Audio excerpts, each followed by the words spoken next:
Ow!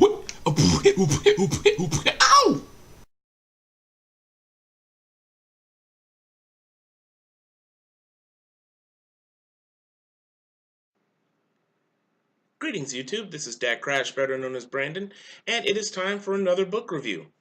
Now, when I first started this little project, I wanted to review books that were a bit longer established, but I kind of broke that cycle whenever I did the review of the Vampire for Hire series by J.R. Rain. Of course, that was a fairly recent series of books, probably not even 5 years old, and they're a self-published series originally. Well, I'm going back to another self-published book. Now, before I start that, I'd like to ask a question. Have any of you out there who are avid readers, if any of you out there are avid readers, I'm almost certain that you have read a book that has been so captivating, so engrossing, that pulled you in so much that it hurt to put it down. You felt like you were having to dislodge yourself from a world that you were literally in, that you felt that you were there and you didn't want to leave. Or that when you finally finished the book, though you felt a deep sense of satisfaction, it actually hurt to put the book down. I know I have. I've read a few books like that. The one that comes to mind, the chiefest, of course, is the Harry Potter series. I remember when I first read those, I got them because of the hype, and I just wanted to see if they were hype or not. And of course, I couldn't put them down, and each one pulled me into that world. I wanted to go back to Hogwarts each time I put another one down. And when I finally finished the final book, The Deathly Hallows, I felt a deep sense of satisfaction, but also a deep sense of, I don't know, wistfulness maybe. I felt that a part of me still remained there. Well, this is how this book has made me feel. Ladies and gentlemen, the book that I am reviewing today is titled The Shattered Sky. It's a book by Paul Lucas. It is a self-published work by a writer and an artist who have been privileged to have a slight correspondence with over DeviantArt. He's a fellow writer like me and a fellow artist. He's actually gotten quite a few more books published than I have. I only have 3. I think he's got 5, 6, or 7, perhaps. Some of these co-authored and others that are his own individual works. Also, he designs his own covers. My art style, I don't have enough confidence in it to do that, so I'd have to get other people to do the cover work for me. But that being said, this book, as I said, is one of those books that has engrossed me and pulled me in and stayed with me. Even now, probably 3 days since I've put that book down for the final time, I still can't stop thinking about it. It's an amazing work.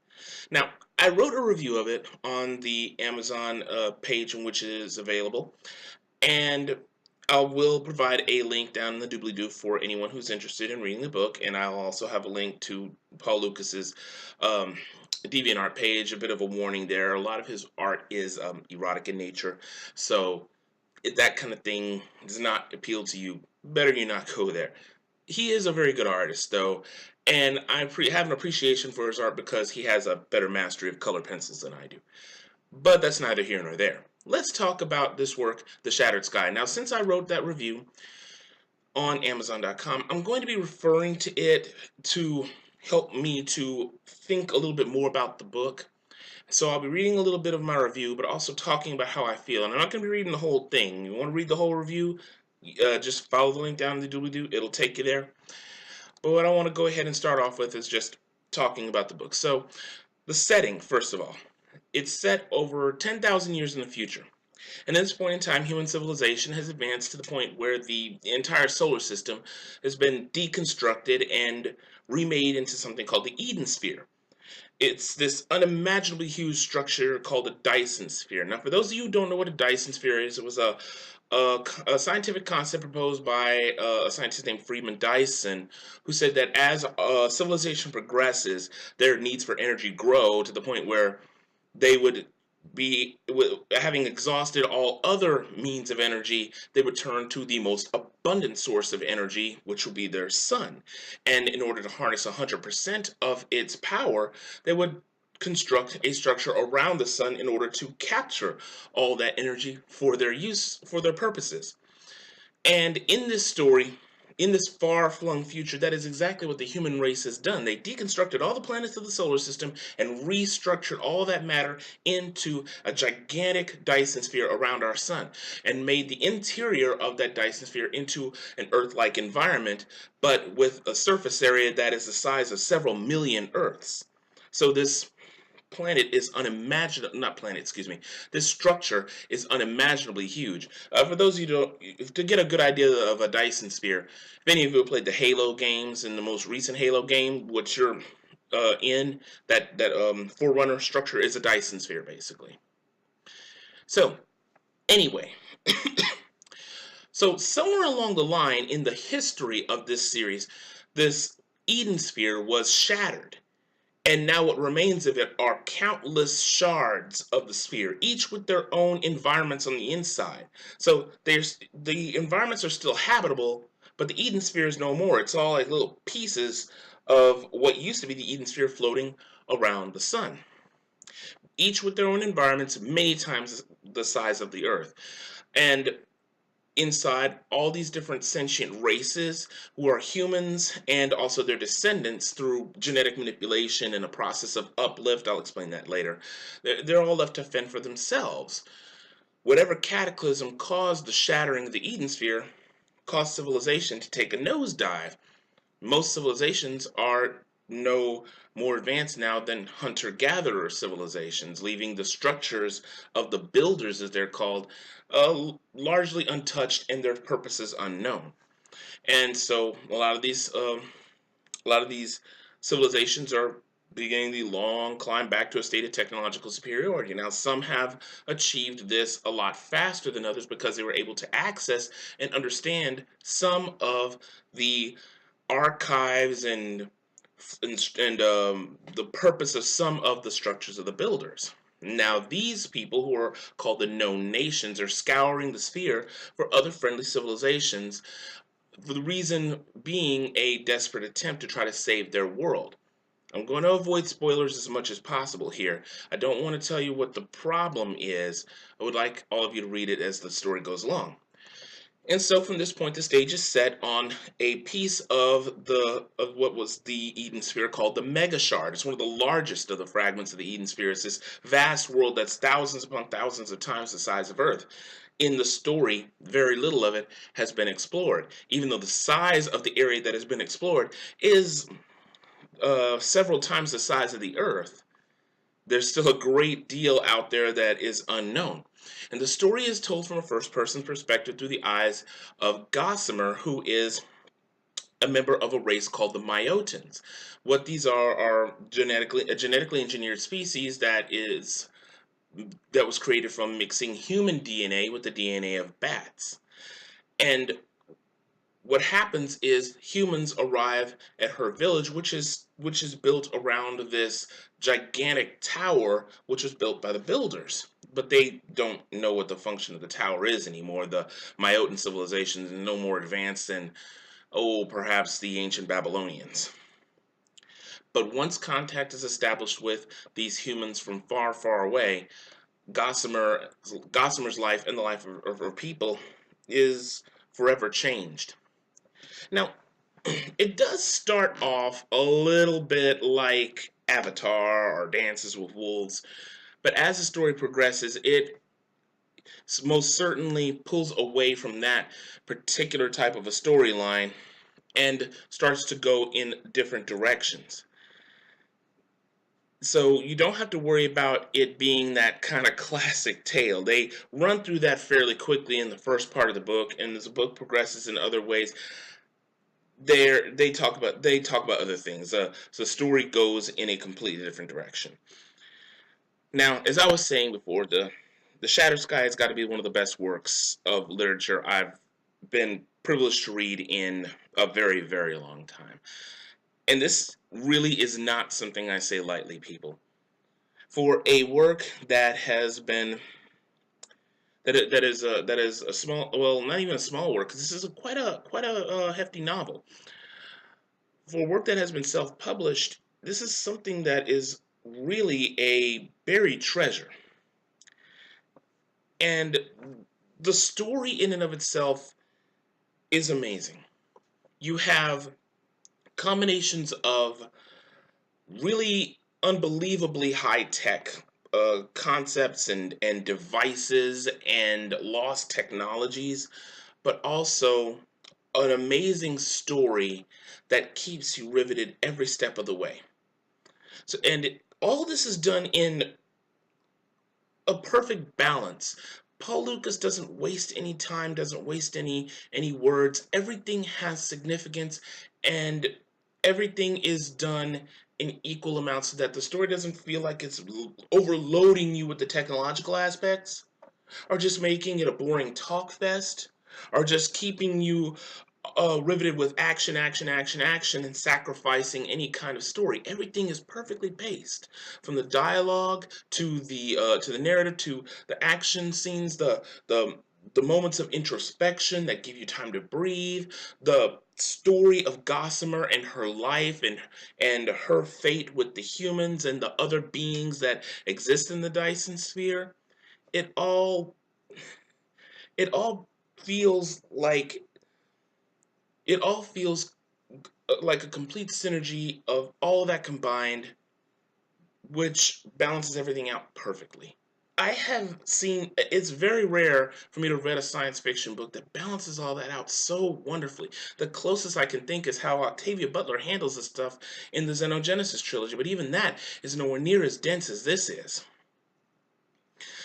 In the story, you have a whole bunch of different races, a whole bunch of different types of technologies, matter transportation, alternate forms of energy that involve quantum fluctuations. What was one of the other really interesting things? Manipulation of gravity. Oh, and there's this really amazing technology that involves manipulating nanomachines to produce effects that are pretty much indistinguishable from magic. As a matter of fact, it's called magic by many of the races, even though it's not really magic. It's really hard for me to describe because I don't want to waste a lot of people's time trying to explain it all. But I'm hoping that for a true sci-fi buff, if there are any out there who listen to this review, that this will be intriguing, that I will have whetted their appetite enough to check this out. Because a lot of different concepts are thrown into the pot. The story, as I said in my review, has elements that are reminiscent of Frank Herbert's Dune. Uh, Let me see. Especially Gene Wolfe's Book of the New Sun, because it takes place in an ultra distant future with remnants of super advanced technology that are so old that very few people or no one remembers how to use them anymore. A world that is suffused in a massive amount of history, a great deal of it, though, which has been forgotten. You also have varying types of races. You don't just have humans and the Myotans, but you have a whole lot of different races that were brought about by genetic engineering, crossing human DNA with animal DNA, and also through the process of uplift, which harkens to David Brin's Uplift universe. For those of you who don't know what uplift is that when a race takes another race that is maybe near sentient and through a process of genetic manipulation basically makes this race into a sentient race of its own. In the Uplift series, that's how all of galactic civilization has evolved over time. Each race is the client to a parent race, all the way back to what they call the progenitors. Even the humans have done it by uplifting chimpanzees and dolphins to an intelligent state, human-like intelligence. So that's what uplift is. And you have all these different kinds of races that exist in the Mega Shard, and actually just in the remnants of the Eden Sphere that are like this. Races like the Myotans, creatures like felinoids, which of course mixing cat DNA with human DNA. Otterkin, another one is pretty obvious. A race that's very, very savage called the Xinque or Jinque. I don't really know how to pronounce it. It's Xinque. They are a very savage creature that was uplifted from kangaroos, from what I remember the book saying. Those were some very amazing creatures, but frightening as any I've ever read.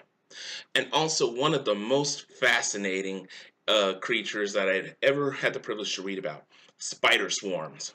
For those of you who have played Mass Effect, think of the Geth and how their intelligence was networked, and that individually they're not very smart, but as a group they have a group intelligence, kind of like the Borg. This is what the spider swarms are, except they're uplifted spiders. Individually, they're basically a cat-sized tarantula with no more intelligence than a domestic house cat or a dog, a very smart house cat or dog. But in groups of 10 or more, they develop their own unified intelligence that's networked through a special organ, and so they act as one mind. And each individual spider is no longer an individual spider, but just part of a body of a whole.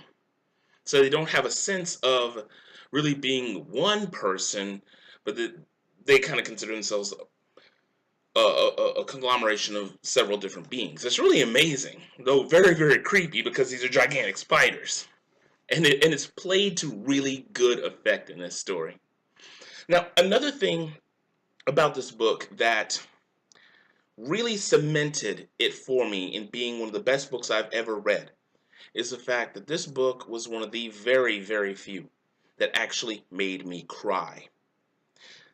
I don't cry much whenever I read books. I may get misty-eyed, get a little emotional. I do invest myself in each character's fate.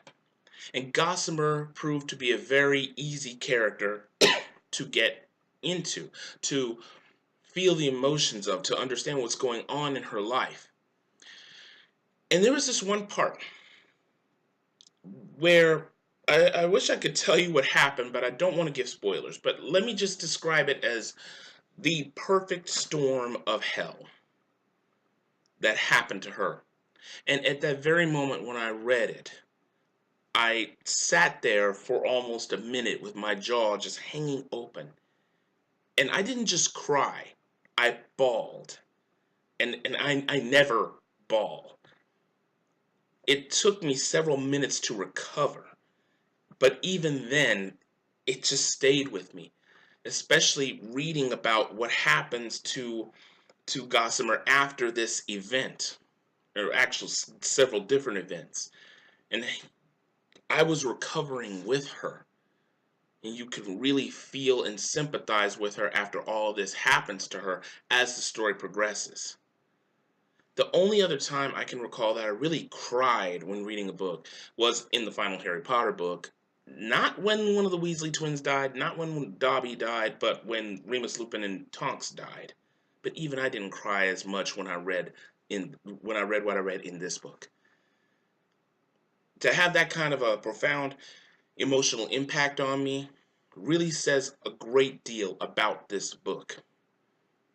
Wonderful characterization. And it's a fairly large cast of characters, but Lucas spends a lot of time making sure they're all fleshed out well enough so that you really can get into that particular character and see them through Gossamer's eyes. And yet they still come out as characters in their own right, even though some may not have as much screen time as others. So as I was saying, there's a lot more though than just reading about Gossamer and just the the feels of the story. It's really the harmony of this story, the synergy of the plot, the content, the characterization. This is the reason why I love this book so much. And then of course the setting in which the story takes place, as I described how the megasphere is, and not only that, but the great amount of explanation that is given, and yet evenly paced out so that it doesn't become over an exposition overload. It's a masterpiece of world building. And I think I've told you all before that I am a sucker for stories for really good world building. This is the reason why was so endeared by the Xenogenesis trilogy, why I love the Pern novels, and also the Dune novels, of course, Gene Wolfe's Book of the New Sun, and of course the entire In the Rose series. But this is something even better. When you have an entire world that was once that was once made up of Earth and yet remade into something completely different. And not only that, Lucas gives repeatedly helps us to understand exactly how unimaginably huge this world is by giving us distance comparisons. Each chapter is interspersed with commentary about certain aspects of the world and quotes that kind of have an ominous catch to things that happen in the preceding chapter, and just weaving in all these different races and history that is given bit by bit by bit. And of course, mystery. There is a lot of mystery in this story, and it's very, very intriguing. And I'll get back to that in just a second. But all this works to make The Shattered Sky a masterpiece of world building. And I, once again, do not use that word lightly. It is a masterpiece of world building. Now, if I want to go into any just some criticisms of the book. But before I do that, there is one last thing I wanted to say that just hit my mind. There's one last thing that I really enjoyed about this book, and that was a repeated juxtaposition of science versus religion. And it's played, of course, through the eyes of Gossamer, who comes from a very spiritual people. But Gossamer learns more about the humans, and though she has questions of her own, the book doesn't really resolve one way or the other, and I don't think that was Lucas's point. I think he just wanted to create that interesting juxtaposition to make Gossamer into a character who is trying to understand things a little bit better, realizing that there may be some things that her people have gotten wrong, but also to understand that they may be right on some things, and yet the humans are right about some things. And there is a particular part near the end of the book where this actually does come into play for a very big decision that she must make. And you really feel the conflict in that moment because it's a very desperate moment. In the story, in each bit of action as the story progresses, the stakes get higher and higher and higher, and this is sort of a moment of ultimate stakes. I won't spoil it for you, but this brings a lot of things together in the story, and especially that juxtaposition between science and religion.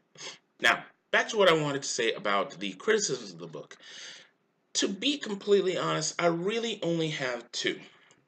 One is sort of a big gripe. It depends on how you, the reader, as an individual, will take it. As I said before, this book it's a self-published book. And then, unfortunately, self-published books often have a reputation of being plagued with less than par editing. And this book is no different, although it's nowhere near as bad as most of the things that the books that I've read before.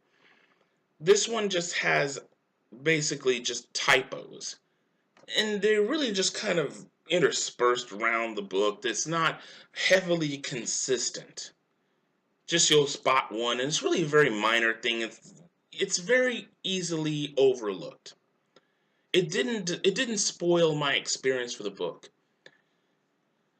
But as the story progresses, especially when it gets nearer to the end, they start to pop up a little bit more often, and I know that some readers might find that a little annoying, and unfortunately, some readers might be turned off by that. It wasn't enough to turn me off to the book. I still absolutely loved this book. And that is really the only real complaint I have about it. And I'm hoping that Mr. Lucas will go back at a later time and fix up some of those typos that he has in there. Interestingly enough, the the the hiccups in the story are not they're not grammar issues. Everything from the narrative to the plot and everything like that is completely consistent.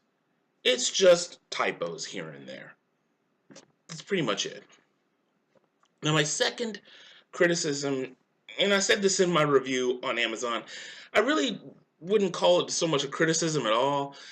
It's just that the book ends with so many unanswered questions that it's almost nerve wracking. You have all these questions. What about this? What about this? What about this? Ah! And it makes you really, really want to read more so badly that, like I said, I think that was one of the reasons why the book stayed with me for so long. So, like I said, not so much a criticism.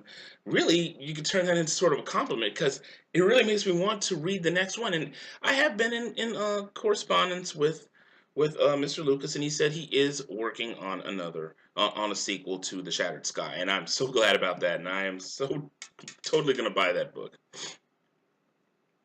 Now, that's pretty much all I have to say about The Shattered Sky.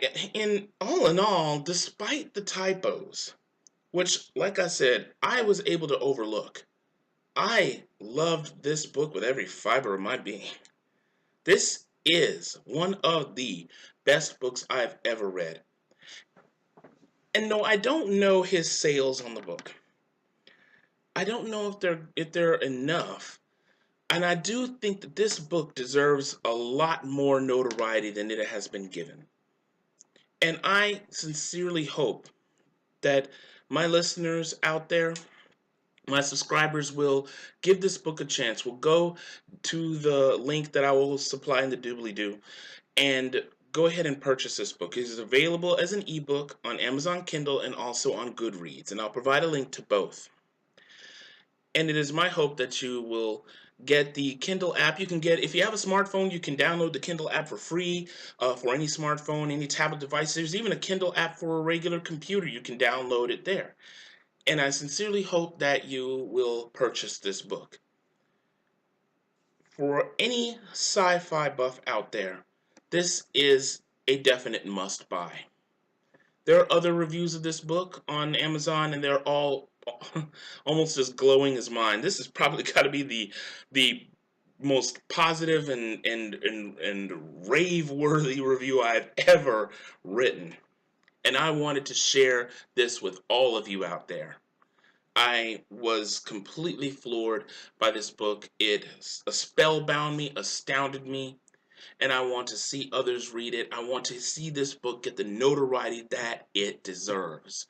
And I do not feel that it needs to fade into obscurity. I want to see this book be brought to light and have other people read it because I think this is a potential classic. The only people I think would probably be turned off by it is if they have a thing about quote unquote furry stories, because you could say that Gossamer, being that half bat race, are quote unquote furries, but that's not the point of the story. And anyone who reads the story will understand that there's far more to it than the Myotans. There's far more to it than just the humans. This is a massive world that Mr. Lucas has created and has held me captivated for the last few days, staying up into the wee hours of the morning reading this book and hating myself for having to put it down.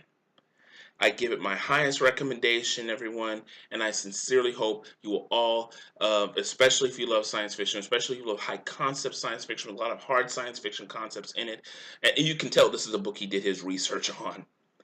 I recommend it for those of you who are looking for that kind of book. So please go and give him some love, everyone. Like I said earlier on, the Amazon system has a 5-star maximum rating, and well, to me, I just thought 5 stars just wasn't enough. So please help this book on the way to notoriety and go and check it out. And share this video with others. And as always, comment, rate, subscribe down below. And as always, keep it civil. Thank you once again for listening to this new book review. And once again, this is DecKrash, better known as Brandon. And as always, stay lucky and stay blessed. Take care.